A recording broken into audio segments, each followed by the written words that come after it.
personnes qui peuvent porter ces messages, peuvent les porter vraiment. Jésus, nous te dédions ce moment, cette atmosphère, tout. Nous prions que tu règnes à tous les niveaux, dans toutes les dimensions possibles. Nous invoquons ta présence, pas ton présence. Voilà, on invoque ta présence ici. Viens tout conduire, viens prendre le contrôle de tout. Sauf rien. Viens tout diriger. Au nom de Jésus. Amen. On va commencer. Jean le chapitre 5. Du verset 1er au verset 15e. La Bible dit, Oui. après cela, il y eut une fête des Juifs. Et Jésus monta à Jérusalem. Or, à Jérusalem, près de la porte des brebis, il y a une piscine qui s'appelle en hébreu Bethesda et qui a 5 portiques. Sous ces portiques étaient couchés un grand nombre des malades, des aveugles, des boiteux, des paralytiques qui attendaient le mouvement de l'eau. Car un ange descendait de temps en temps dans la piscine et agitait l'eau. Et celui qui y descendait le premier, après que l'eau avait été agitée, était guéri, quelle que fût sa maladie. Là se trouvait un homme malade depuis 38 ans. Jésus, l'ayant vu coucher, et sachant qu'il était malade depuis longtemps, lui dit, « Veux-tu être guéri ?» Le malade lui répondit, « Seigneur, je n'ai personne pour me jeter dans la piscine quand l'eau est agitée. Et pendant que j'y vais, un autre descend avant moi. Lève-toi, lui dit Jésus, prends ton lit et marche. » Aussitôt, cet homme fut guéri. Il prit son lit et marcha. C'était un jour de sabbat. Les Juifs dirent donc à celui qui avait été guéri, c'est le sabbat. Il ne t'est pas permis d'emporter ton lit. Amen. On revient au verset 1. Après cela, il y eut une fête des Juifs. Et Jésus monta à Jérusalem. Donc Jésus monta à Jérusalem. Or, à Jérusalem, près de la porte des brebis. À Jérusalem, près de la porte des brebis, il y avait quelque chose là-bas. Il y avait quoi? Il y avait la piscine de Bethesda. Il y avait une piscine qu'on appelait Bethesda. Amen. On y va. Et qui a 5 portiques. Cette piscine avait 5 portiques. Sous ces portiques étaient couchés un grand nombre de malades. Donc, sous les portiques, il y avait un grand nombre de malades. Des aveugles, des boiteux, des paralytiques qui attendaient le mouvement de l'eau. Eux, ils attendaient le mouvement de l'eau. Car un ange descendait de temps en temps. Là, dans la piscine et agitait l'eau. Et lui, il agitait l'eau. Et celui qui y descendait le premier qui y descendait, après que l'eau avait été agitée, était guéri quelle que fût sa maladie. Il était guéri quelle que fût sa maladie, n'est-ce pas? Amen. On est ensemble là? On est ensemble là? C'est bon? On va dans Matthieu chapitre 4, s'il te plaît.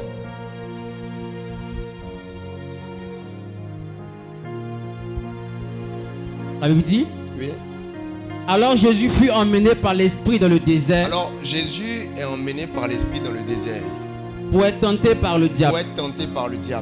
Après avoir jeûné 40 jours et 40 nuits, il eut faim. Jésus eut faim. Le tentateur s'étant approché lui dit, quand il a faim, le tentateur s'approche de lui et lui dit, tu es fils de Dieu. Si toi tu es fils de Dieu, ordonne que ces pierres deviennent des pains. Ordonne que ces pierres-là deviennent des pains. Jésus répondit, Jésus lui répond, il est écrit, l'homme ne vivra pas de pain seulement, mais de toute parole qui sort de la bouche de Dieu.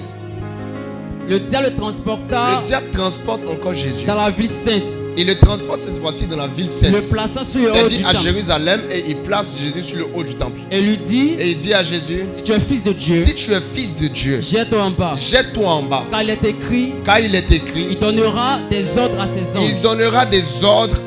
anges. À ton sujet. Et ils te porteront sur les mains. Et eux, les anges en question, Ils te porteront sur leurs mains. De peur que ton pied ne heurte De contre peur une que pierre. toi, ton pied ne heurte quoi? Contre une pierre. Contre une pierre. Jésus lui dit, Jésus lui dit, il est aussi écrit, il est aussi écrit, tu ne tenteras tu point ne le Seigneur. tenteras point le Seigneur, Ton Dieu. ton Dieu. Le diable transporta encore Le diable ne s'arrête pas là. sur Il une prend montagne Jésus, très élevée. il emmène Jésus sur une montagne très élevée. Lui montra tous les Et royaumes il du lui monde montre tous les royaumes du monde et leur gloire. et leur gloire.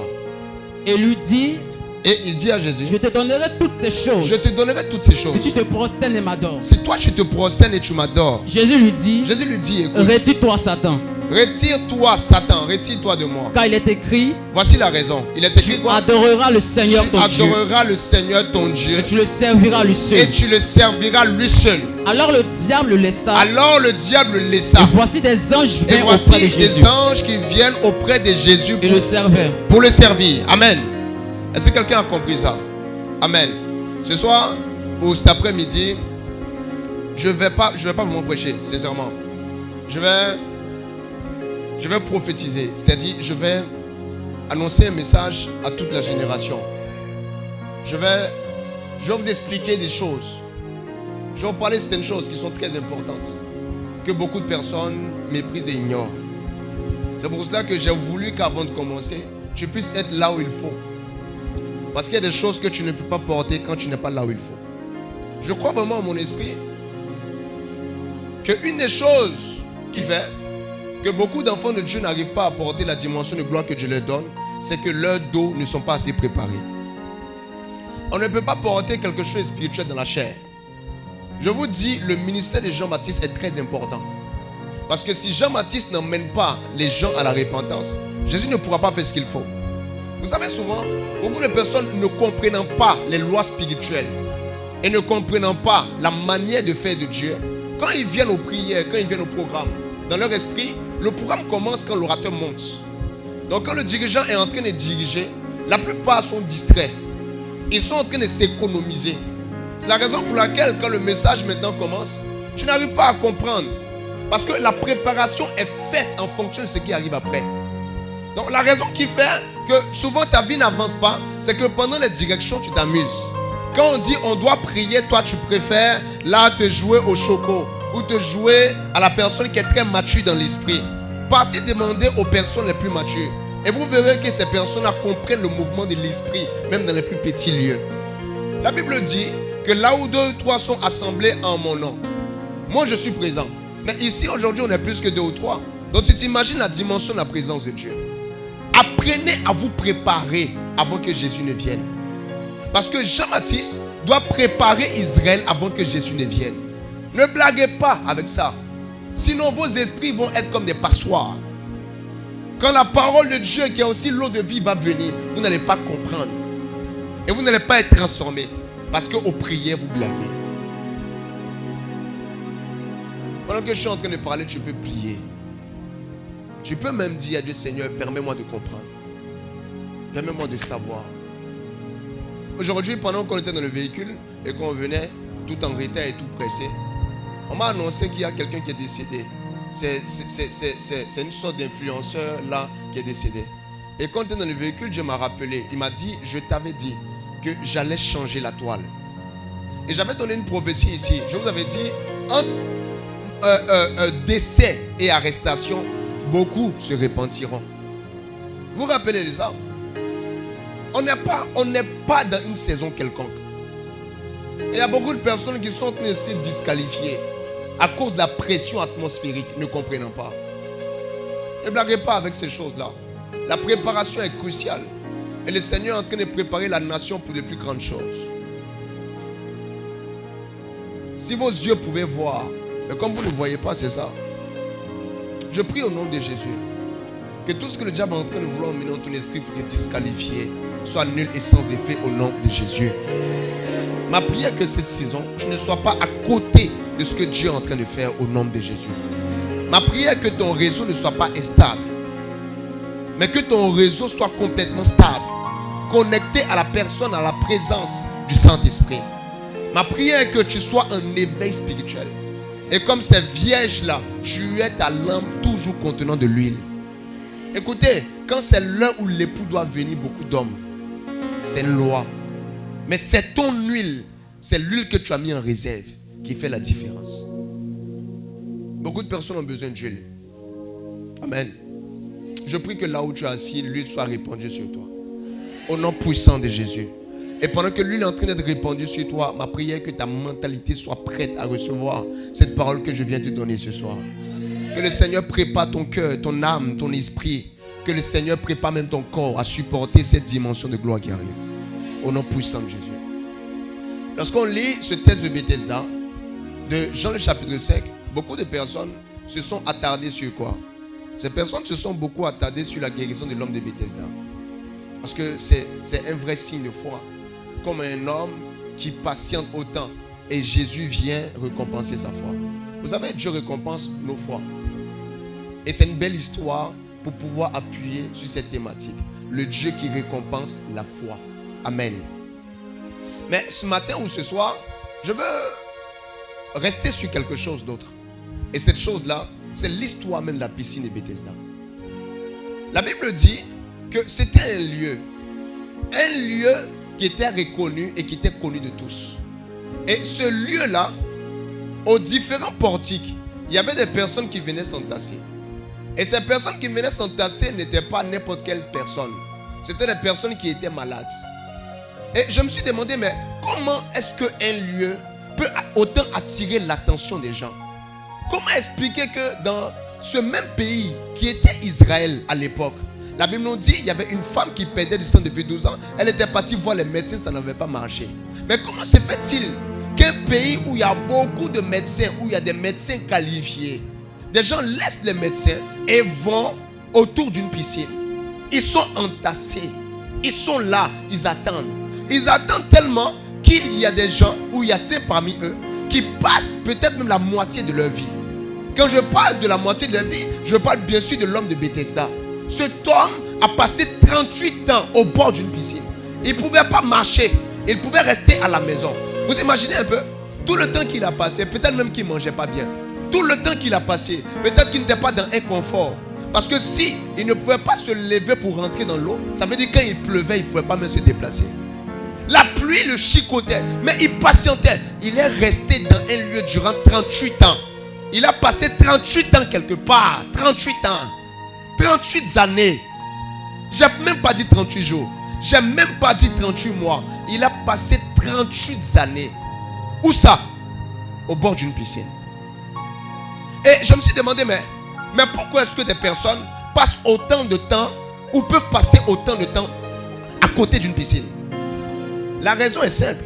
Lorsque vous lisez le texte nous dit, car dans cette piscine-là, il y avait un ange qui descendait.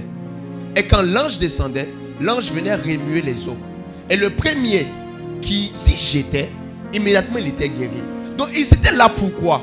Ils étaient là seulement parce qu'ils avaient conscience qu'il y avait un ange qui descendait dans les eaux. Et j'ai demandé au Seigneur, mais Père, pourquoi aujourd'hui il n'y a plus de miracles dans l'église? Le Seigneur m'a dit simplement, c'est que l'église aujourd'hui ne contient plus ce que les hommes recherchent. Ils n'ont plus l'information qu'il y a un ange qui descend pour remuer les eaux. Pourquoi est-ce que beaucoup de personnes n'aiment plus passer autant de temps à l'église? La raison est simple. Ce qui bénit ou ce qui répond à leurs besoins ne se trouve plus dans l'église. Écoutez, la raison pour laquelle je ne manifeste plus beaucoup en termes, vous savez que c'est quelque chose que Dieu nous a fait grâce ici. Prendre quelqu'un, prier pour lui. La raison pour laquelle je ne le fais plus trop et tout, parce que je me demandais, mais Seigneur, pourquoi est-ce que je prie vraiment pour les gens? Ou pourquoi je prie pour que les gens tombent? Et le Seigneur m'a dit, la raison qui anime beaucoup des serviteurs de Dieu est de démontrer d'une quelconque des manières que je suis avec eux ou qu'ils sont puissants. Mais ce n'est pas la raison. Parce que la raison de l'existence du miraculeux est le besoin qu'apporte le peuple. Là où l'église a échoué, c'est que l'église ne contient plus ce que les hommes recherchent. Où l'information n'est pas rendue disponible partout. La Bible dit, là où est ton cœur, là sera ton trésor. Ou là où est ton trésor, là sera ton cœur. Donc ça veut dire l'âme de l'homme se trouve là où son besoin se trouve.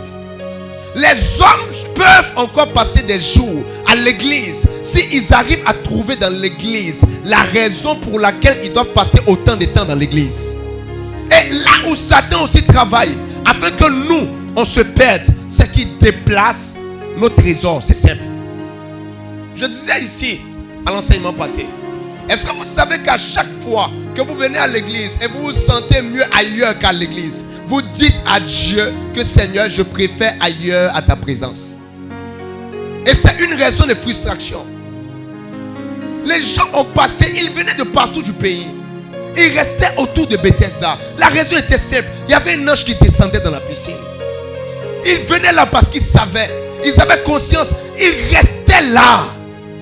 5 portiques comme les 5 ministères. 5 portiques comme les différents continents. Quelle est la raison pour laquelle les gens doivent venir à nous? C'est qu'il y a un ange qui remue. Quelque chose se passe. Et je vais dire au monde, je vais dire aux hommes, revenez encore. La médecine n'a pas tout le temps les solutions. Revenez à l'église. Notre Dieu est capable de guérir quelqu'un qui a été déclaré incurable par la médecine. Revenez encore à l'église. Notre Dieu n'a pas besoin de prothèse. Il n'a même pas besoin qu'on coupe ton pied. Non, il y a une puissance qui est capable de réparer ce que le Créateur a créé. C'est la bonne nouvelle dans l'histoire. Et n'ayons pas honte de le dire. Parce que celui qui est avec nous est le lui et l'amen. Il est important que dans cette génération, on dise aux gens, tout se trouve encore dans la présence de Dieu. Tout peut encore se retrouver dans la présence de Jésus. Jésus est capable de tout donner. Il est capable de tout emmener à l'existence. Jésus est capable de tout combler. Jésus est capable de tout transformer. Il est capable. Ça pour ça, ne restez pas aussi loin. Venez. Car ici, il y a plus que Bethesda. Ici, il y a plus que Bethesda. À Bethesda, on devait attendre que l'ange remue. Mais celui qui avait passé 38 ans au bord de la piscine a eu sa guérison sans tomber dans l'eau. Parce que l'ange, c'est un serviteur. Mais quand le Créateur lui-même il vient, il n'a pas besoin que tu te jettes dans l'eau. Non, il a juste besoin que tu croies qu'il peut faire la chose là. C'est ça l'histoire de Bethesda. C'est ça. Quelle est la chose qui dans nos cœurs va nous pousser vers Dieu? C'est nos besoins. Et vous devez faire attention. Faites attention. Parce que quand le diable veut te créer les problèmes, il ne commence pas par t'emmener dans les maquis. Il commence à changer tes goûts. Il commence à te donner envie d'autre chose. Quand Jésus est en train de dire, garde ton cœur plus que toute autre chose, il est en train de te dire, garde aussi ce que tu aimes plus que toute autre chose. N'acceptez pas de commencer à aimer le monde. N'acceptez pas de commencer à aimer les regards des hommes. N'acceptez pas de commencer à vouloir plaire à tout le monde. N'acceptez pas de vouloir forcément réussir par vos capacités. Faites exprès. Décidez de dépendre de Dieu. N'acceptez pas de rester là et d'être conduit par la vie. Faites exprès. Décidez que le Saint-Esprit soit le moteur de vos vies. N'acceptez pas. Car le diable déplace tous ceux qui acceptent. Alors que Jésus-Christ, en nous donnant sa parole, il nous a affranchis. Nous permettant de décider là où on veut être. C'est pour ça qu'il dit, je suis à la porte, moi je frappe. Que celui qui entend ouvre. Je vais entrer, je vais souper avec lui. Donc ça veut dire, quel que soit ce qui arrive dans nos vies, c'est nous qui sommes les responsables. C'est nous, c'est pas quelqu'un. Si tu es en train de rétrograder, c'est pas la vie, c'est pas Abidjan, c'est toi. C'est parce que tu as accepté la rétrograde. Si tu es en train d'être quelqu'un sans saveur, si tu es en train d'être endurci, non, c'est pas la saison, c'est pas la génération. Parce que des gens avant toi ont vécu pire. Ils ont vécu pire. Dans la Rome antique, l'homosexualité était répandue. Mais jamais Pierre est devenu homosexuel. Un chrétien, c'est quelqu'un qui, malgré tout ce qui est en présence, il s'unage. Comme Jésus qui marche sur les eaux. Et ça, on doit le comprendre. C'est une histoire de décision, c'est une histoire de non. C'est une histoire de ce qu'on laisse arriver ou de ce qu'on laisse passer. Mais au nom de Jésus, on a décidé de rester fidèle à Jésus-Christ. On va continuer à rester fidèle à Jésus-Christ. Avoir un message christocentrique et parler à la génération. Je vais tout le temps trouver mon plaisir lorsqu'on me dira allons à la maison de l'Éternel. Je vais tout le temps continuer à prier de la même manière lorsqu'on me dira il y a intercession. Mon zèle ne va pas diminuer au fur et à mesure que les années vont évoluer. Il y a des gens, quand les années avancent, leur zèle diminue. Avant, ils pouvaient prier des heures. Aujourd'hui, ils ne peuvent plus prier. Ah, mais pourquoi? La vie est devenue bizarre. La vie est bizarre comment pour te rendre à son image.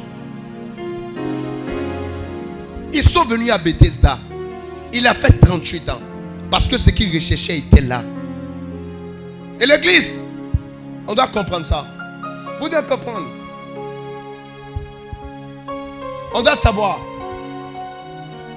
qu'on ne pourra pas réussir à gagner cette guerre. Même dans la nation, dans la génération.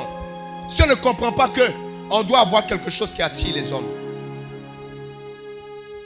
Et quand les regards seront attirés vers nous, en ce moment, le Dieu qui comble les vides, il pourra leur apporter.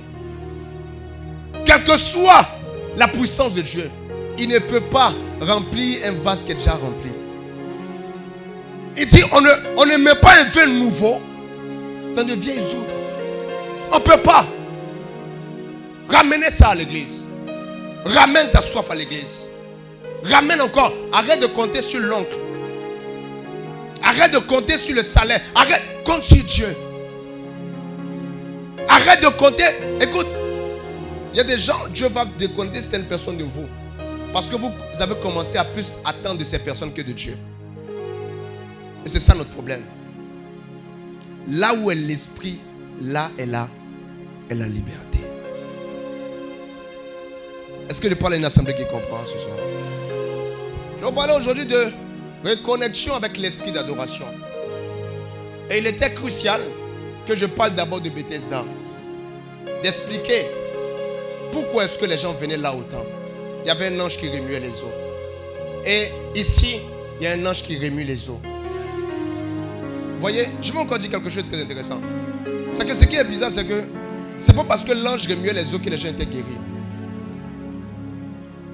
Il y avait des personnes qui étaient à Bethesda, mais qui ne se jetaient pas aussi dans l'eau. La raison était simple, ils n'avaient pas de maladie. Dieu vous est inutile si vous n'avez rien. Complètement. Mais on dit on va prier. Dieu veut remplir des gens. Et puis il n'y a personne qui veut être rempli. Dieu va remplir quoi? Dieu n'est pas un voleur. Il passe toujours par la porte. Écoutez, ici aujourd'hui, est-ce que Dieu peut faire marcher un paralytique? Non, écoute ma question. Est-ce que Dieu peut faire marcher un paralytique aujourd'hui ici? Non. Il n'y a pas de paralytique. Il n'y a pas de paralytique. Est-ce que Dieu peut ouvrir les yeux d'un aveugle ce soir? La raison est quoi? Il n'y a pas d'aveugle ici. Donc Dieu prend juste la forme du besoin qu'on veut. Ou bien qu'on a, c'est tout. Donc ne t'attends pas à un culte extraordinaire si quand tu es venu à l'église tu n'avais aucun désir en toi. Parce que Dieu va te donner ce que tu attends. Est-ce qu'on peut dire ça à ma génération? Est-ce qu'on peut dire ça aux hommes? Est-ce qu'on peut dire ça aux nations? Arrêtez de venir à l'église comme des vases percés. C'est la raison pour laquelle beaucoup de personnes se demandent pourquoi Dieu n'a pas encore attrapé Satan. Mais Dieu sait que s'il attrape Satan, les hommes n'auront plus besoin de lui.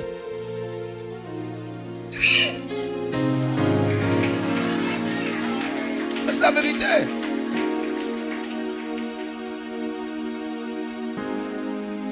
Oui. Parce qu'actuellement, les hommes ont juste besoin de nourriture et d'argent pour être heureux. Est-ce que c'est faux? C'est la vérité. Mais aussi, ça sera différent. Là-bas, on aura besoin de sa présence. Donc là-bas, Satan n'a pas d'utilité. Mais sur la terre, il a besoin. Il a besoin que Satan te crée des problèmes pour que samedi, ton adoration soit profonde. Oui. Tu n'as pas remarqué que depuis on t'injure plus à la maison, tu ne sens plus trop la présence de Dieu? Parce que l'homme a tendance à aller vers Dieu pour combler quelque chose. Tu vois, ta semaine a tellement été bonne qu'actuellement, tu n'as rien à demander. C'est pourquoi on dit prie. Mais quand ta semaine a été renversée, bizarre, quand on dit viens à l'église, c'est pas qu'il y a des gens que Dieu ne va jamais rendre riches. La raison est simple. Dieu voit que c'est quand ils n'ont pas l'argent qu'ils le cherchent vraiment. Il y a des gens, votre temps de consécration ne va pas s'arrêter tout de suite. Parce que quand Dieu regarde vos cœurs, il se rend compte que c'est quand vous êtes en train de chercher, ou bien c'est quand vous avez des manques au niveau peut-être d'une grande église que vous les recherchez vraiment. Mais pourquoi est-ce que la Bible dit il est difficile pour les riches d'entrer le royaume des cieux? C'est parce que le riche n'a pas de besoin qu'il ne peut combler. C'est tout. C'est tout. Alors qu'à chaque fois qu'on vient au défi là, Dieu a une parole pour toi.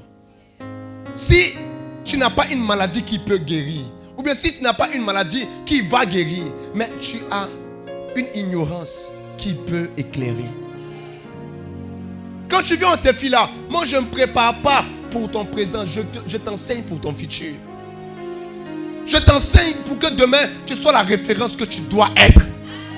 Donc chaque jour quand tu viens à mes programmes, ne viens pas écouter un homme, viens écouter, attends-toi quelque chose de Dieu. C'est pour ça que vous allez voir, toutes les personnes qui nourrissent vraiment un besoin en semaine, quand elles arrivent ici, elles ont l'impression que je suis en train de leur parler. Mais Dieu va te dire quoi si tu n'as pas de questions auxquelles il doit donner des réponses. C'est pour ça que quand tu viens, tu dors. Quelqu'un dit on ne dort pas ici. Ah, mais c'est vrai. Pourquoi? Il n'y a rien en fait. Il n'y a rien qui te challenge. Ta vie telle qu'elle est, ça te plaît. Toi, tu aimes passer tout autant à te marcher, à te promener à bobo. Mais Jésus savait que si, après son départ, il ne donnait pas une plus grande mission aux apôtres, ils allaient rester dans la procrastination et puis ils allaient tuer l'esprit. Donc il a dit, écoutez, vous serez mes témoins dans la Judée, Samarie et puis jusqu'aux extrémités. Donc quand l'apôtre Pierre finit de gagner Israël, il voit que il y a aussi la Judée. Quand il finit de gagner la Judée, il voit que il y a aussi la Samarie. Il finit de gagner la Samarie, il dit il y a aussi le monde. Un des langages de Dieu pour ceux qui doivent aller loin, c'est tout le temps fixer de nouveaux objectifs. En fait, la raison pour laquelle tu ne pries plus autant, c'est que tu n'as plus d'objectifs à atteindre avec Dieu. Tu n'as plus. Tu es satisfait. Ça te plaît, ta vie te plaît comme ça. Le niveau que tu as là, genre, ça te plaît. Pour toi, c'est le high level, le summum. Actuellement, ta table est à côté du bureau de Dieu. Tu maîtrises absolument tout. Tu n'as plus besoin de quelque chose. Là où tu es là, tu n'es pas venu parce que tu t'attends à Dieu. Mais tu es juste venu parce que aujourd'hui, il n'y a que tu dois venir. C'est pour ça que tu vas repartir aussi à la maison. Parce que demain, dimanche, tu dois partir. Parce que tu n'as rien. Mais quand on vient dans la présence de Dieu, avec un désir qu'on veut voir réaliser, avec un miracle que constamment on renouvelle devant sa face. On est venu, ça fait 1 an, on est toujours au bord de la piscine. Mais on a toujours envie d'avoir une guérison. On est venu, ça fait 2 ans, ça fait 10 ans, on est toujours au bord de la piscine. Il dit, à chaque fois que je veux descendre dans l'eau, il y a un qui se jette avant moi. Donc ça veut dire, à chaque fois que l'eau était remuée, il repartait encore. Donc malgré ces années, il n'a pas perdu sa soif. Malgré le temps qui passait, il n'a pas perdu sa soif. 10 ans, c'est-à-dire 10 ans après, malgré que pendant 10 ans, il essaie de se jeter dans l'eau, ça ne marche pas. 10 ans, il essaie encore, il continue à essayer. Il y a des gens qui ne sont pas comme l'homme de Bethesda. Ce qu'ils attendaient du Seigneur qu'ils n'ont pas reçu, ils ont abandonné. C'est-à-dire, lui, ça fait seulement 2 mois qu'il est au bord de la piscine. Parce qu'à chaque fois qu'il veut se jeter dans l'eau, quelqu'un va se jeter avant lui. Il dit non, emmenez-moi à la maison. Il y en a qui sont rentrés à la maison. Oh Seigneur, je veux te voir. Mais cette prière-là, elle passe encore dans l'esprit de qui? Parce que tu as prié, je ne sais pas, 3 mois, ou peut-être tu as prié 1 an. Tu n'as pas vu Dieu, tu as abandonné. Mais l'homme de Bethesda, c'est un modèle de persévérance et de persistance. Il continuait. 1 an plus tard, il vient encore. Il essaie de se jeter dans l'eau. Quelqu'un entre avant lui, il revient encore. 10 ans plus tard, il revient. Il veut encore se jeter dans l'eau. Quelqu'un descend, il revient encore. 25 ans plus tard, il continue chaque jour à se jeter dans l'eau. Il essaie. Comment vous ne voulez pas que Jésus le rencontre? L'histoire de l'homme de Bethesda, ou ce qui fait que l'homme de Bethesda était aussi différent, c'était parce que lui, il continuait à essayer là où beaucoup de personnes avaient baissé les bras. Mais il y avait beaucoup de personnes autour de la piscine. Mais pourquoi c'est vers lui que Jésus va? Sa maladie a commencé avant la naissance de Jésus. Ça faisait 38 ans qu'il était là. Jésus avait peut-être 32 ou 33 ans, on ne sait pas. Dans tous les cas, on sait qu'il est mort à 33 ans. Il continue à essayer. Peut-être que les autres ont dit, oh, bon, je suis loin, laissez ceux-là vont descendre. Laissez, ils vont descendre un peu. On dit, oh, l'ange a remué les eaux. Le frère dit, non, laissez, ils vont descendre. Laissez, il va descendre. C'est comme ça que beaucoup de personnes ont raté les visitations. Mais quand constamment, tu es devant le trône de Dieu avec un désir qui brûle ton cœur. Seigneur, vois le rêve que tu as mis en mon cœur. Depuis mon enfance, moi je veux te voir. Je veux être différent des autres. Depuis mon enfance, je veux que tu fasses ça avec moi. Seigneur, depuis que je t'ai rencontré, il y a ce rêve qui ne quitte pas mon cœur. Père, malgré toutes les saisons, malgré toutes les périodes, je suis resté toujours cet enfant-là. Je veux être comme ça. Je veux être ton ami. Je veux être ton intime. Je veux que tu me parles aussi comme tu parlais au Abraham. Père, moi aussi je veux être comme Pierre. Je veux que tu aies une connexion directe avec ma personne. Je veux te voir de mes yeux. Je veux voir le ciel. Je veux voir les anges. Je veux voir les mystères inexpliqués à l'humanité. Père, je veux réussir à faire ça. Tu vois, ça fait 28 ans. Tu continues autant à prier de la même manière. C'est ça que Dieu récompense. Est-ce que vous savez que souvent, le temps était moyen de disqualification? Oui, il y a des gens qui sont disqualifiés parce qu'ils n'ont pas réussi à l'épreuve du temps. Quand un peu de vent a soufflé, quand 5 ans sont passés, les personnes ont oublié leur rêve du départ. Et puis maintenant, tu vois la personne, 5 ans après, la personne est perdue dans la présence de Dieu. Mais qu'est-ce qui a fait que tu n'as pas réussi? Rappelez-vous que les anges sont venus servir Jésus après 30 ans. 30 ans. Toi, ça fait peut-être 1 an que tu te consacres. Tu trouves que 1 an, c'est trop. 1 an, c'est quoi comparé à ce que Dieu va te donner?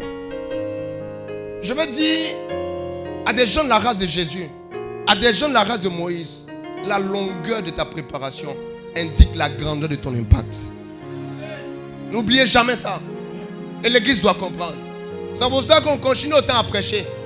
Et c'est pour ça que malgré tout le temps, on continue à croire en ce que Dieu nous a dit. Demain, ils vont nous voir, ils vont dire, mais à quel moment ils sont arrivés là? À quel moment? Pendant que toi, tu ne me voyais pas, j'étais caché dans le creux du rocher et je me préparais. Vous comprenez ces choses? Gardez votre cœur. Ce que Dieu a dit qu'il fera pour vous, il le fera. Peu importe le temps et les saisons, Dieu le fera. Il continuera à le faire. C'est pour ça que je dois continuer à faire de lui ton tout. Parce que si lui il est ton tout, il pourra tout te donner au moment où il faut. Tu m'entends? Est-ce que quelqu'un comprend ça? Donc, je vous disais que je voulais prêcher aujourd'hui sur se reconnecter avec l'esprit d'adoration. Je vais vous parler de 3 dimensions. Et je vais terminer par une autre dimension. L'urgence dans notre génération de se reconnecter avec l'esprit d'adoration. C'est une urgence, ça urge. Ça urge, vous n'imaginez pas. C'est une urgence.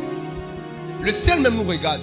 Et le ciel dit, on doit urgemment se reconnecter avec l'esprit d'adoration. Je vais vous expliquer pourquoi. Dans la tentation ici de Satan, ou dans la tentation de Jésus par le diable, il y a des choses très intéressantes. Je veux que tu me suives attentivement. Quelqu'un va se demander, mais cet homme va donner combien de révélations sur ce test? T'inquiète pas, la parole de Dieu est tellement profonde. C'est-à-dire, elle est profonde. C'est-à-dire, où tu penses que tu es déjà arrivé sur le solide, tu te rends compte que ce qui était là, il y avait encore quelque chose en bas. C'est-à-dire, Dieu est plus profond que le trou de koala.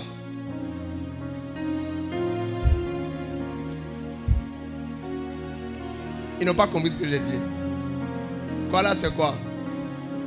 C'est la plus grande fosse qui a été créée. Hein? C'est-à-dire que ça a été creusé par les Russes. Ils voulaient atteindre le centre de la terre. C'est bon? On est au même niveau d'information maintenant. Voilà. Et si tu essaies de te jeter dedans, tu n'as pas arrivé. Le trou fait, si je ne me trompe pas, 14 km. En bas.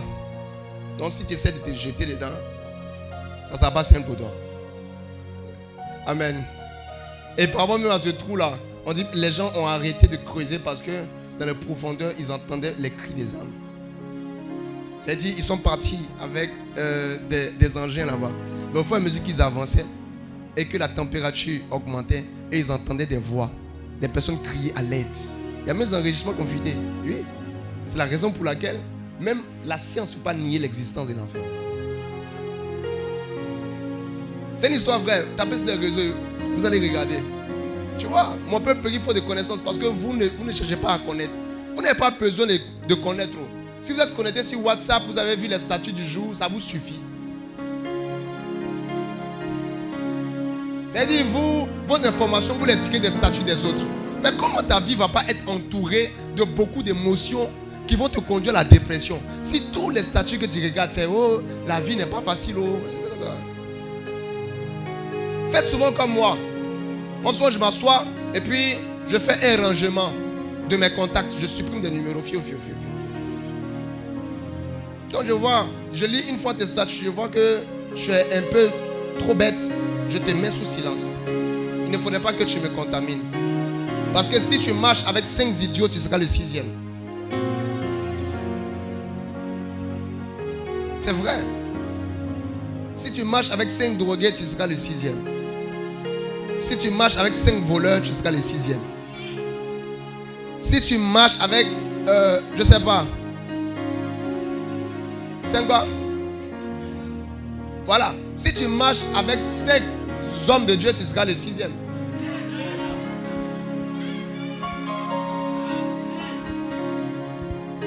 Donc, là, Satan vient. Et ce que Satan dit à Jésus révèle des dimensions très poussées de la spiritualité. Parce que la tentation est en fonction de ton besoin. Donc, à chaque fois que Jésus disait, le diable disait quelque chose à Satan, c'était en fonction, en fait, du besoin ou de la dimension à laquelle ce besoin se trouvait. Premièrement, il vient, la Bible dit après 40 jours, qu'est-ce qui se passe? Jésus il fait. Et comme Jésus il fait, qu'est-ce qu'il lui dit? Il dit quoi? Transforme cette pierre en pain afin que tu manges. Pourquoi? Jésus avait besoin de quoi? De manger. Et qu'est-ce qu'il avait fait? Ce n'était pas l'esprit de Jésus. Son corps avait fait en fait. Donc dans la dimension des hommes, ce qui intéresse plus les hommes, c'est la nourriture. Donc le diable vient et il essaie de combler ce manque. La dimension physique, ce qui est plus important, c'est la nourriture. Donc pour facilement voir les hommes qui sont charnels ou les hommes qui sont que des hommes qui se trouvent dans l'humanité, c'est que tous leurs intérêts se situent au niveau des besoins qu'un homme peut avoir. Tout ce qu'ils cherchent, c'est comment manger. Tu dis à la personne, ah, mais bon, comment ça va? Ça va pas, oh, mais tu as quoi? J'ai pas l'argent. Mais pourquoi tu n'as pas l'argent? Tu vois, j'arrive même pas à m'acheter les habits. J'arrive même pas à m'acheter la maison. J'arrive pas à ça. Donc quand tu vois quelqu'un qui est autant obsédé par quoi? Par les choses matérielles. C'est-à-dire, vraiment il est obsédé. C'est tout ce qui l'intéresse. Pour lui, la réussite, c'est de clairement avoir de l'argent. Quand tu vois les jeunes sœurs, c'est bizarre. Comment des femmes vont voir des marabouts pour faire fétiche en vendant leurs âmes? Ou pour faire fétiche en attrapant des hommes. C'est-à-dire, elles font des pratiques tellement bizarres. Elles font des médicaments. La raison c'est quoi? C'est qu'à chaque fois qu'un homme va les regarder, que l'homme les aime au point où l'homme leur donne tout son argent. Je ne sais pas si tu comprends en fait. Donc en fait, ce qui l'intéresse le plus, c'est pas ce qu'elle sacrifie le féticheur. Mais ce qui l'intéresse le plus, c'est ce qu'elle va obtenir comme argent dans la vie. Donc il y a beaucoup de personnes qui sont seulement dans la dimension homme. C'est-à-dire tout ce qui les intéresse se rattache au matériel, se rattache au physique, se rattache au fait qu'aujourd'hui ils ont l'argent ou pas. Tu vois quelqu'un, sa joie a disparu. La raison est simple, la personne n'a pas d'argent actuellement. La partie de la Bible qui dit le Saint-Esprit répand la joie dans nos cœurs là, eux ça ne les concerne pas. Oui, pourquoi? Son intérêt se trouve que là. Donc cette première tentation nous révèle une dimension des personnes. Et la réponse de Jésus à ça, c'est que l'homme ne vivra pas seulement de pain. Donc l'homme selon Dieu ne vit pas que de pain. L'homme selon Dieu a aussi besoin de ces choses. Mais il vit aussi en fonction de la parole de Dieu. C'est pour ça que Jésus dit, l'homme ne vivra pas seulement de pain, mais de toute part qui soit de la bouche de Dieu. Donc l'homme qui selon Dieu, l'homme qui est parfait selon Dieu, n'est pas un homme qui se limite qu'au matériel ou qu'aux réalisations de la terre. Mais c'est un homme qui va jusqu'à apporter beaucoup d'attention à ce que Dieu veut. Parce que dans ce que Dieu dit, il y a ce que Dieu veut. Donc cette personne-là est heureuse lorsqu'elle sait ce que Dieu dit par rapport à elle. Cette personne est joyeuse même quand elle n'a rien. L'apôtre Paul dit, il était dans le manque. Mais malgré qu'il était dans le manque, il continue à être heureux. La raison était simple. Il était connecté aussi à la source de vie en fait. Pourquoi beaucoup de personnes s'en vendent leur âme chez le diable? C'est parce que ce sont des hommes. Et quand tu leur demandes, ce qu'ils disent c'est, ah, c'est bien sûr, on ne meurt qu'une fois. L'enfer là, c'est pas pour les animaux. Donc ils n'ont aucune conscience du monde surnaturel. Parce que s'ils avaient la révélation de la valeur de leurs âmes, ils n'allaient en aucun cas accepter de l'échanger contre de l'argent. Vous imaginez un peu? Donc quand vous voyez les hommes partir chez les marabouts, faire médicaments d'argent, bédo magique, on dit à la personne, tu vas sacrifier une vie. Tu vois, des gens sont capables de sacrifier des vies pour pouvoir avoir de l'argent. Et cette catégorie d'hommes-là, et eux, c'est comme ça le diable vient les tenter. Il vient toujours en présentant quelque chose qui émane de l'organisation sociale. Tu vois, il y a d'autres, c'est le mariage. Mais c'est comme ça. Est-ce qu'on est avec moi? C'est comme ça. Vous voyez? La deuxième dimension, c'est la dimension du temple. Je ne sais pas si je finis là. Mais si je n'ai pas fini, je vais revenir dessus. La dimension du temple. Chavidia. La Bible dit, après avoir tenté Jésus avec la nourriture, le diable le transporte encore ailleurs. Et cette fois-ci, il ne le transporte pas n'importe où. Il le transporte sur le haut du temple. Si le haut du temple, ça ne paraît pas bizarre? Comment le diable transporte Jésus sur le haut du temple? Et regardez ce qu'il dit à Jésus. Il dit à Jésus, jette-toi, car il est écrit. Premièrement, le diable ne dit pas à Jésus, transforme ses pieds en pain, car il est écrit. Mais en ce qui concerne la deuxième partie, il lui dit, car il est écrit. Pourquoi? Il cite la parole parce que les personnes qui sont au niveau du temple, la tentation du temple là, sont les personnes qui connaissent la parole. Donc ce n'est pas n'importe qui sont des croyants, sont des chrétiens. Ce n'est pas n'importe qui aussi parce qu'ils sont sur le haut du temple. Donc ce sont les signes du ministère. Ou les personnes en fait qui désirent manifester cette dimension de Dieu. Les gens sont omnubilés par le fait de manifester l'onction. C'est cette dimension. Parce que quand Satan lui dit, jette-toi, car il est écrit, il ordonnera. Ceux qui sont dans le ministère que le diable détruit facilement sont ceux qui sont plus concentrés sur ce qu'ils peuvent faire. Ils ont quelque chose à se prouver à eux-mêmes. Et ils sont aussi concentrés sur le service. Parce que ceux qui sont dans le temple servent. Et souvent, pour pouvoir les déconnecter, Satan les emmène à se servir. Parce qu'il dit quoi? Jette-toi. Et qu'est-ce que Jésus dit? Jésus dit, il est aussi écrit, tu ne tenteras point le Seigneur ton Dieu. C'est la raison pour laquelle Dieu ne se manifeste plus beaucoup. Parce qu'en vrai, la majeure partie des choses qui se font dans l'église, ce n'est pas Dieu qui le fait, mais ce sont les hommes qui ont reçu l'onction qui le font. Balaam était rejeté de Dieu, mais Balaam avait encore la capacité de maudire Israël. Donc ce n'est pas parce que tu peux que Dieu t'accompagne. L'onction est une capacité. L'onction est une dotation. Ce n'est pas parce que tu peux prêcher que Dieu est avec toi. Ou ce n'est pas parce que tu peux avoir l'argent que la faveur de Dieu est sur toi.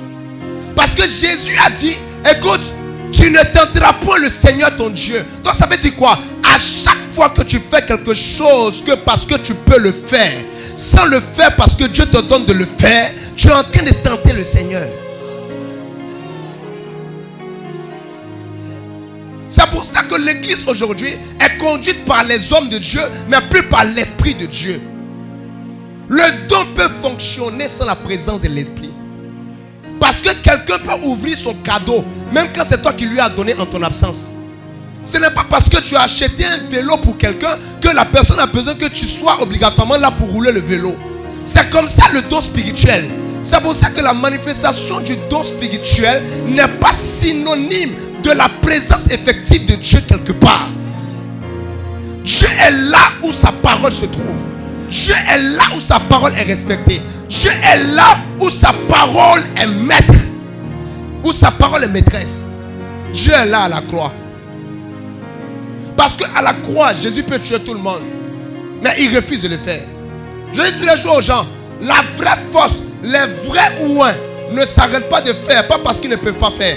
Ils s'arrêtent de faire parce que Dieu ne veut pas qu'ils fassent. C'est un peu la dimension dans laquelle l'apôtre Pierre se trouvait quand ils étaient à Gethsémane. Mais à Gethsémane, il y a une légion d'anges. L'apôtre Pierre, quant à lui, il a une épée. Il a la capacité de trancher ou de tuer Malchus. Quand il le fait, Jésus dit arrête ça. Parce que le plus important n'est pas ce qu'on peut, Le plus important, c'est ce que Dieu veut. Et là où on échoue beaucoup, c'est là. Là où Dieu veut. Tu peux te marier, mais est-ce que c'est ce que Dieu veut? Tu peux prêcher, mais est-ce que c'est ce que Dieu veut? Tu peux avoir l'argent, mais est-ce que c'est ce que Dieu veut? Là où tu es, si tu veux, tu peux faire beaucoup de choses, mais est-ce que c'est ce que Dieu veut? Est-ce que tu comprends? Et c'est comme ça qu'il tente beaucoup de personnes. C'est comme ça qu'il complique la vie de beaucoup de personnes.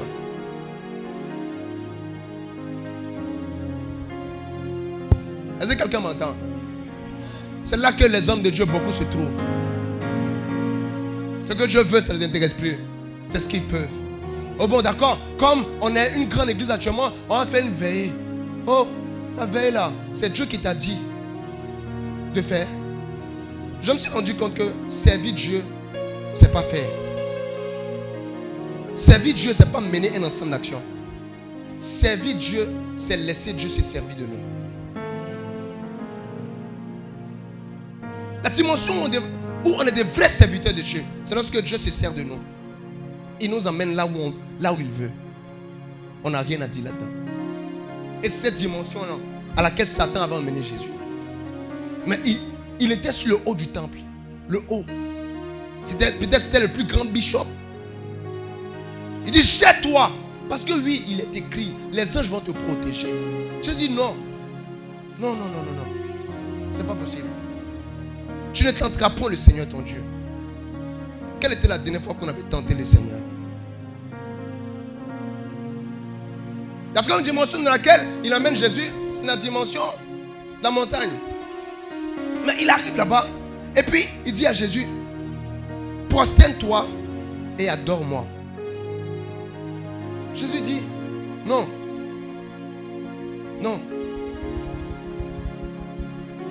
Il dit, retire-toi. Car il est écrit, tu n'adoreras que le Seigneur. Et tu adoreras lui seul, n'est-ce pas? Il n'y a pas quelqu'un d'autre. Vous voyez? Donc voici une dimension de montagne. Mais sur la montagne, ce qui s'y trouve, c'est l'adoration. C'est une dimension. Ça veut dire, au niveau des montagnes, dans la dimension des montagnes, dans la dimension des esprits, la dimension de ceux qui veulent réussir à accomplir la volonté d'une divinité. Dans cette dimension-là, c'est l'adoration. Ce n'est pas quelque chose d'autre. C'est maintenant que je commence à enseigner. Je vais te dire quelque chose. Le Seigneur m'a dit clairement, est-ce que tu sais que à la dimension de serviteur de Dieu, tu ne peux pas avoir un impact international, ou tu ne peux pas gouverner les esprits des hommes. Parce que à la dimension de servir Dieu dans le temple, tout ton impact se limite dans le temple. C'est pour cela qu'il y a beaucoup de bons serviteurs, mais qui sont méconnus au niveau international, et que leur impact n'est pas puissant dans la génération. Ils peuvent prêcher, mais le problème c'est qu'ils sont serviteurs. Il y a une autre dimension où quand on y arrive, on a la capacité d'avoir un contact avec les portes de l'univers. La Bible dit que le diable a transporté Jésus sur une montagne. Et si cette montagne-là, Jésus pouvait voir les gloires des royaumes de la terre. Ça veut dire, c'est quelle dimension, quel est ce lieu où quand on s'y trouve, on arrive à voir toutes les gloires des royaumes de la terre. Et ça, c'est une montagne. Ça veut dire, sur cette montagne-là, quand tu arrives là-bas, tu peux pas seulement influencer l'église, mais tu peux aussi influencer les nations. Mais cette dimension n'appartient pas aux serviteurs. Cette dimension appartient aux adorateurs. C'est pour ça que le diable dit, mais prosterne-toi et adore-moi. Au niveau du temple, c'est ton onction que tu démontres. Mais au niveau de la montagne, c'est ton adoration qu'on donne.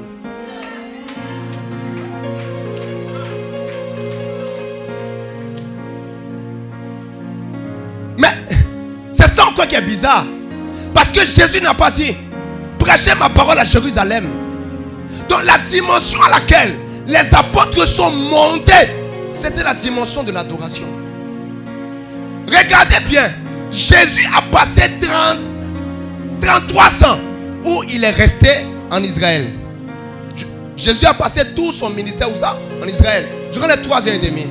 Il est resté en Israël. Il n'est jamais sorti d'Israël. Mais aujourd'hui, est-ce que Jésus est sorti d'Israël? Oui, il est sorti d'Israël par nous. Il est sorti d'Israël par toi. Parce que Christ vit en toi. Mais quel est le prix que Jésus a payé? C'était l'adoration à la croix de Golgotha. Si Jésus n'adorait pas, s'il ne devenait pas une adoration à la croix de Golgotha, son nom ne pouvait pas franchir les limites des nations. La Bible dit, il s'est rendu obéissant jusqu'à l'obéissance de la croix. C'est pourquoi, donc sans l'obéissance de la croix, Jésus ne pouvait pas avoir le nom dessus tout autre nom. C'est-à-dire, si Jésus n'était pas arrivé à cette dimension d'adoration, où il devenait une adoration, il ne pouvait pas avoir accès aux nations. Quelle est la raison pour laquelle notre impact est limité sur les hommes? C'est qu'il y a beaucoup d'hommes dans l'église, il y a beaucoup de serviteurs dans l'église, mais il y a peu d'adorateurs. Alors que c'est au niveau de l'adoration que se retrouve ce qui influence les nations. L'adoration te permet de dédier Dieu à la nation. L'adoration. Et quand vous lisez bien, vous vous rendez compte que dans la tentation, la deuxième tentation, Jésus a dit, Satan dit, jette-toi, car il est écrit les anges. Mais dans la dernière tentation, Jésus n'a pas eu besoin d'ordonner que les anges fassent quoi que ce soit. Mais ils sont venus le servir. Parce que les anges collaborent avec ceux qui portent aussi l'adoration en eux.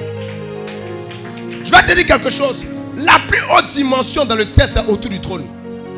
Mais ce qui se fait autour du trône, ce n'est pas le combat, c'est l'adoration. Donc même les anges dans les cieux, ils cherchent quelqu'un qui a aussi ce qu'eux ils recherchent.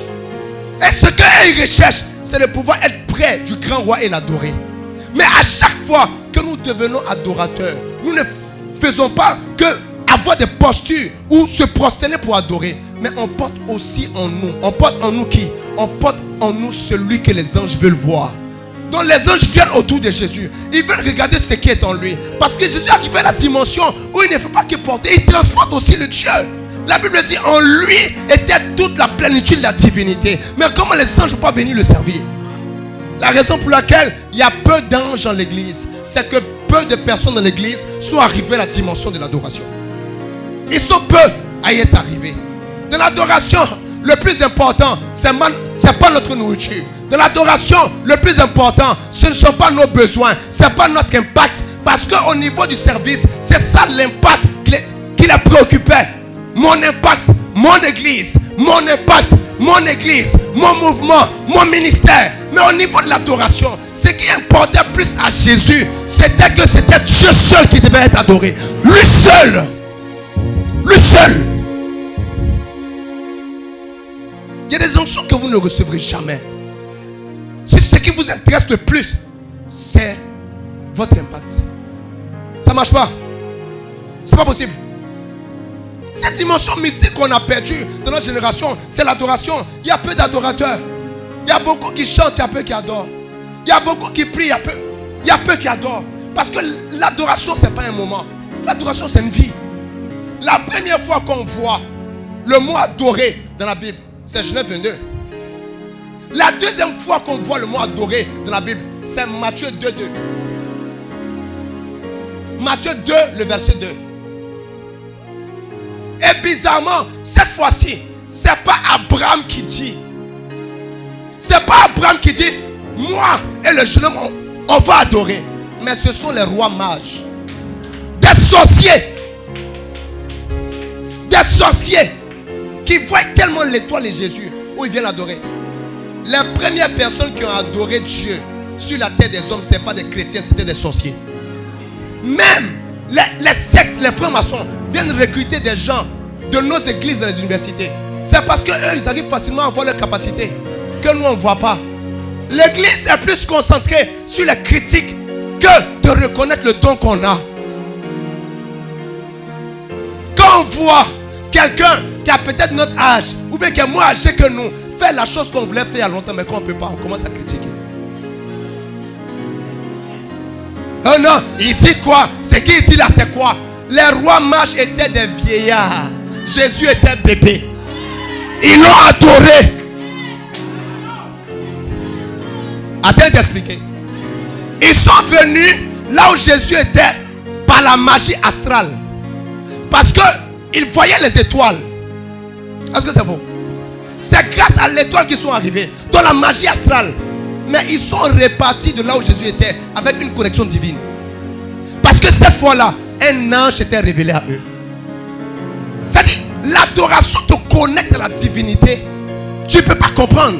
C'est la raison pour laquelle la Bible dit, malgré tout ce que David avait fait, il était l'homme selon le cœur de Dieu. Parce qu'on peut trouver beaucoup d'intercesseurs. On peut trouver beaucoup de pasteurs. Mais les adorateurs sont une denrée rare dans la nation. Les adorateurs.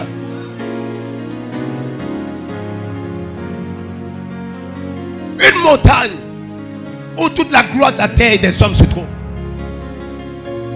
Il dit, prosterne-toi, il dit, jamais. Tu adoreras le Seigneur, ton Dieu. Et tu l'adoreras lui seul. C'est-à-dire, là, il n'y a pas de débat. Là, il n'y a pas, tu ne tenteras pas le Seigneur, ton Dieu. Là, il n'y a pas, il est écrit. Non, c'est l'expression profonde de mon âme. Oh, je ne peux pas adorer un autre Dieu. Comment je vais faire? Je ne peux pas adorer mon téléphone. Comment je vais faire? Je ne peux pas. Je ne peux pas. Chaque jour dans ma vie, il faut que je reçoive une quantité d'adoration pour alimenter l'autel de vie qui est en moi. L'autel de la vie qui est en moi par le Saint-Esprit est alimenté par l'atmosphère de l'Esprit que je recrée au travers de l'adoration que je lui apporte. Adorer Dieu, c'est donner à Dieu son futur. Je vous explique la chose là. Est-ce que je vous explique la chose là? Mais regardez ce qui se passe avec Abraham. Abraham avait déjà obéi à Dieu. Est-ce que c'est faux? Il a fini d'obéir à Dieu. Il était sorti de sa patrie. Il était sorti de la maison de son père. Laissait toutes ses richesses. Et qu'est-ce qui se passe? Abraham arrive à un niveau où le test ultime. Mais le test ultime là, il est différent. C'est plus une histoire d'obéissance en vrai. C'est une histoire d'adoration. C'est pourquoi il dit, moi et le jeune homme, on va monter pour adorer. Donc en vrai, ce que Dieu attendait d'Abraham, c'était une adoration. Mais une adoration différente. Parce qu'Abraham avait pour habitude d'élever les autels. Mais là, Abraham devait sacrifier son futur. Son futur, c'était qui? C'était son sang. C'était Isaac. Il doit donner Isaac. Pourquoi? Le fils d'un homme est son avenir. Parce que lui, son corps peut mourir. Mais tant que Isaac porte son sang, Isaac le représente encore. Et Dieu lui demande. Et quand on lit la Bible, vous allez voir, au niveau de Genèse chapitre 22, Dieu dit quelque chose de crucial. Quand Abraham finit, il dit, hey, toutes les nations de la terre seront bénies en toi. Pourquoi? Abraham était arrivé à la dimension de l'adoration. Ceux à qui Dieu ouvre les portes du monde, ce sont les adorateurs. Ceux à qui Dieu donne les hommes des nations, ce sont les adorateurs. Ceux à qui Dieu donne les grands ministères de chant, ce sont les adorateurs. Ceux à qui Dieu donne les grands ministères de guérison, ce sont les adorateurs. Ce que Dieu présente aux nations, ce sont les adorateurs. Tu sais pourquoi? Un adorateur n'a plus rien à défendre dans l'humanité. Donc Satan peut plus rien lui proposer. Satan peut proposer à un homme de l'argent. Il va accepter. Satan peut proposer à un homme la puissance. Il va accepter. Mais Satan va proposer quoi à celui en qui Dieu réside? Donc, la raison pour laquelle il y a beaucoup de chrétiens faibles, c'est qu'il y a peu de chrétiens adorateurs. Il y a des gens qu'on ne peut pas tenter. Ça devient compliqué. Parce que son être même ne désire que Dieu. Tu vas tenter par quoi? Tenter par quoi? Ça ne peut pas, c'est compliqué. Je sais dire non, il ne faut pas payer ta dîme. Il dit, ma dîme c'est quoi? 10% de mon argent. Oh Dieu tient. Et c'est la vie.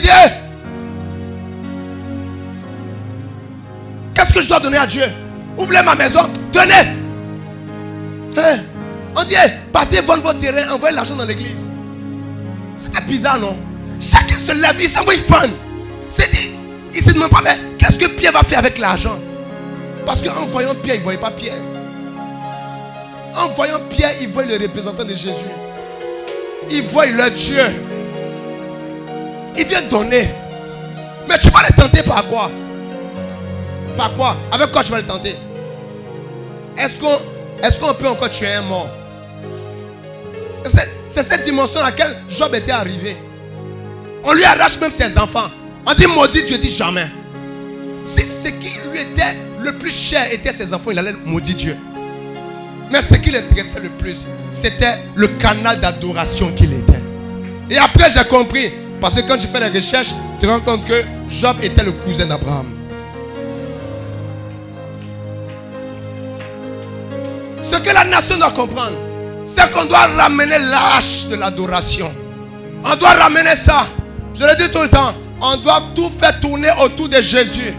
La personne la plus populaire de l'univers, c'est Jésus. C'est tout ce qu'on doit faire. Nous, tout ce qu'on a à faire, c'est le présenter lui. Et lui va nous transporter. Il n'y a rien d'autre. Arrêtez de me parler de cette histoire de non. Je suis obligé de faire de longues études théologiques. Je suis d'accord avec la connaissance. Mais je suis contre le fait qu'on déplace les bornes. Le plus important, c'est Jésus. Vous voulez quoi? Celui qui doit être écouté, c'est Jésus.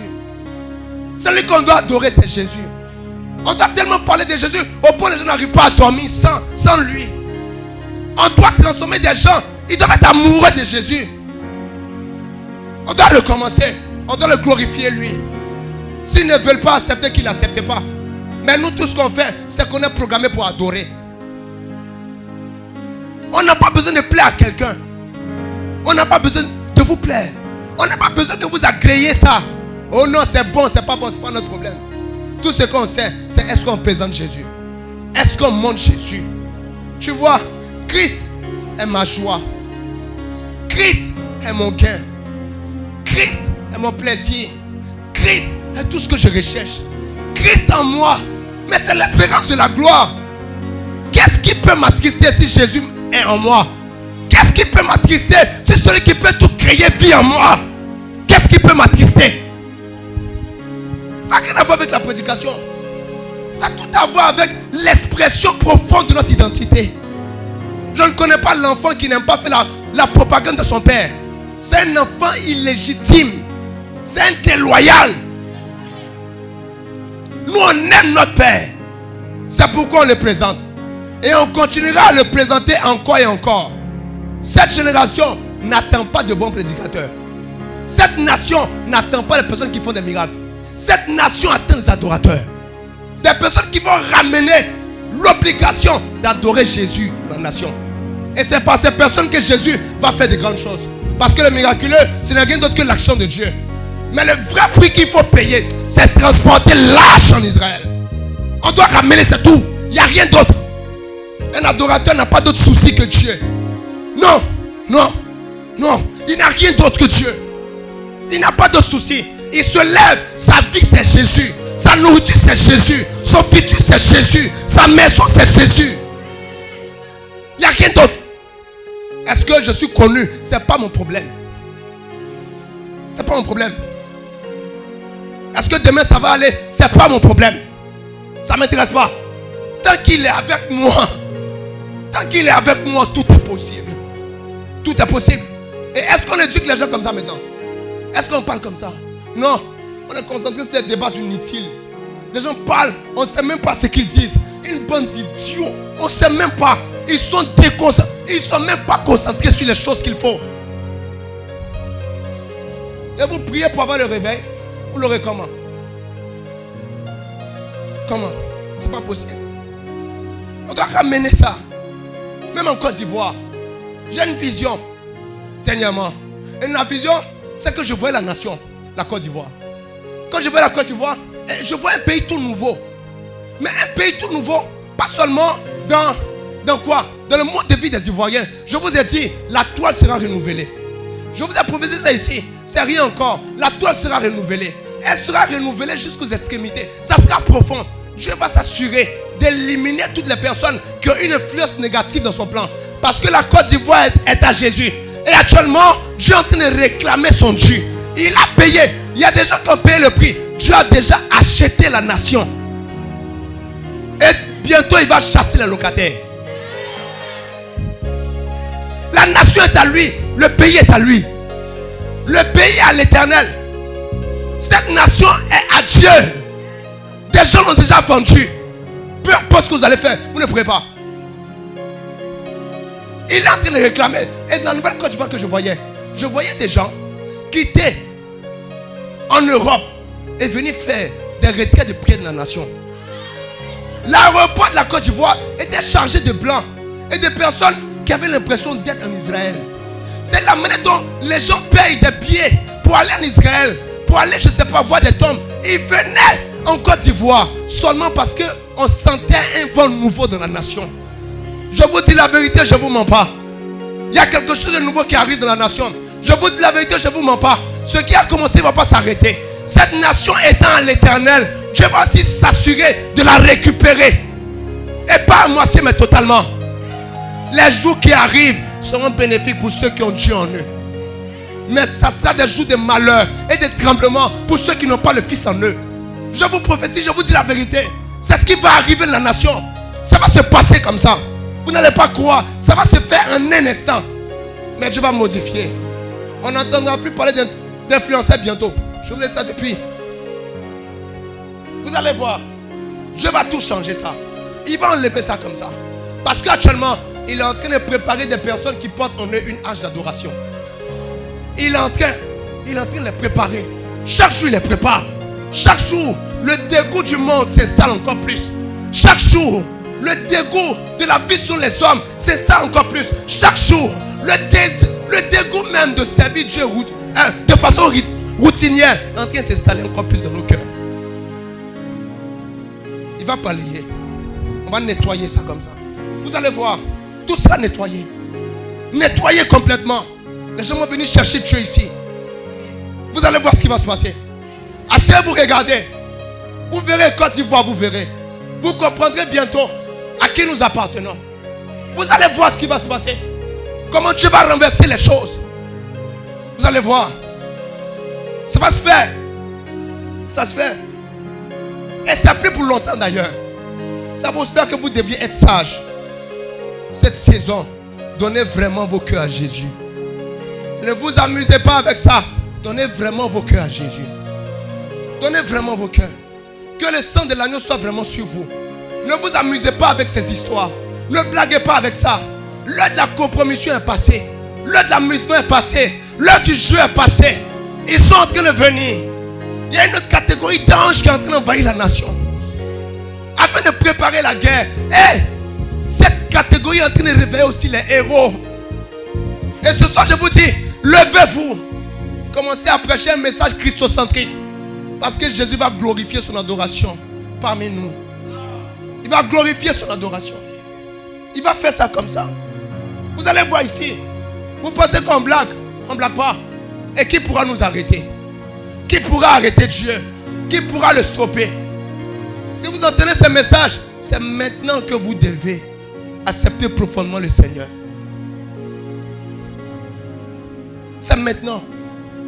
C'est maintenant que vous devez quitter les blagues, les amusements. Ce n'est pas demain, c'est maintenant. Si vous vous retrouvez dans une des dimensions que j'ai citées avant, faites attention. Ce message est un appel à repentance. Méfiez-vous. Car Dieu va faire ce qu'il veut. Il recherche des adorateurs. Des personnes qui sont porteuses d'un gène nouveau. Des personnes qui n'ont que Dieu dans leur esprit.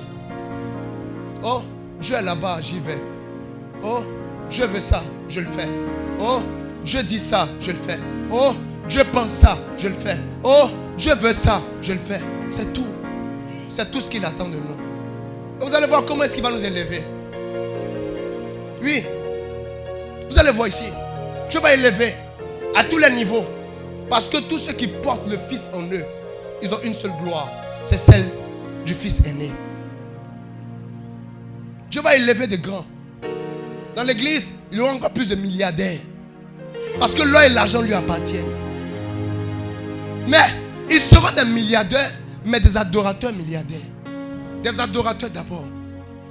Milliardaires ensuite. Dieu va élever des ingénieurs.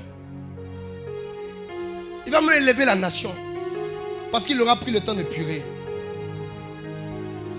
Ne vous y trompez pas. On ne peut pas tricher dans cette dimension. L'adoration est la chose qu'il nous faut. Que chacun d'entre nous doit avoir. Quand était la dernière fois que tu as vraiment adoré Dieu?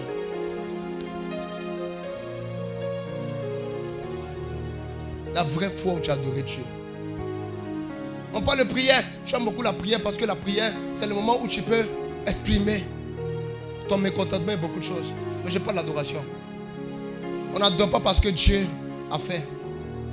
On adore parce que Dieu est. Et vu qu'il ne cessera jamais d'être, on doit aussi continuer à l'adorer. Adorer notre roi. Et ça m'a dit, cette dimension, c'est la dimension ultime. Et c'est la dimension de ceux qu'il va prendre pour aller. La dimension des adorateurs.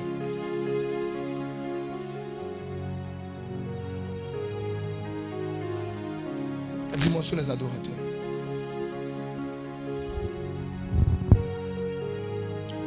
Souvent en fait, beaucoup ne comprennent tellement pas cette œuvre salvatrice de Christ. Ils sont limités seulement à venir, on va prier, on va partir, on va faire ça, on va partir. On va faire comme ça, on va partir.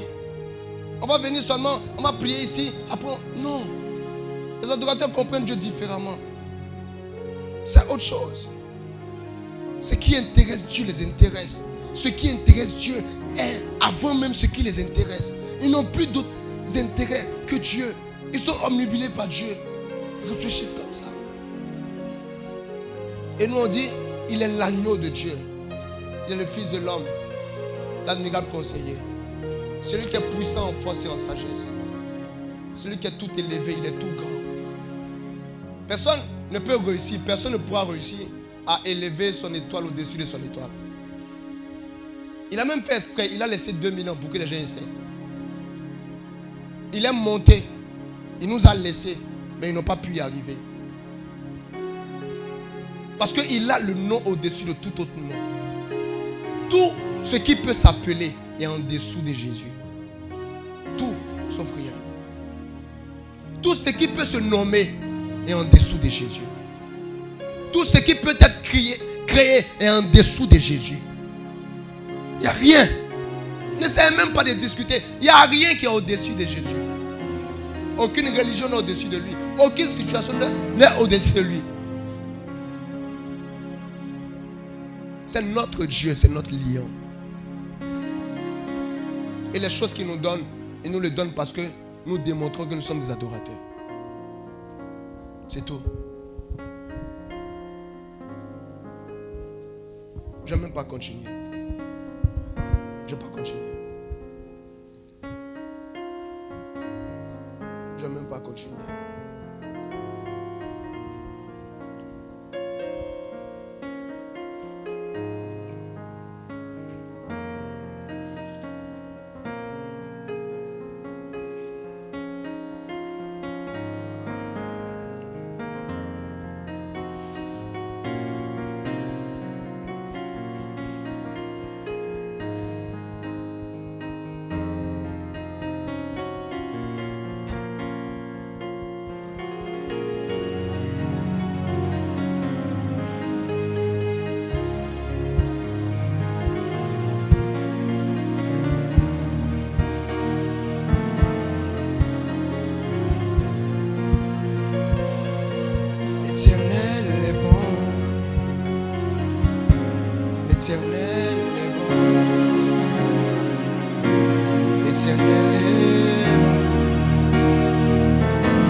Je ne suis qu'un fils.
l'agneau de Dieu. Toi l'agneau immolé. La Bible t'appelle un miracle conseiller. L'Apocalypse t'appelle le fidèle, le rédempteur, celui qui a le nom au-dessus de tout autre nom, celui qui règne, celui qui est vivant d'âge en âge, celui qui a le trône au-dessus de tous les trônes, celui qui siège et celui qui règne au-dessus de tous les grands trônes. Tu mérites adoration, tu mérites qu'on te loue, tu mérites, tu mérites, tu mérites.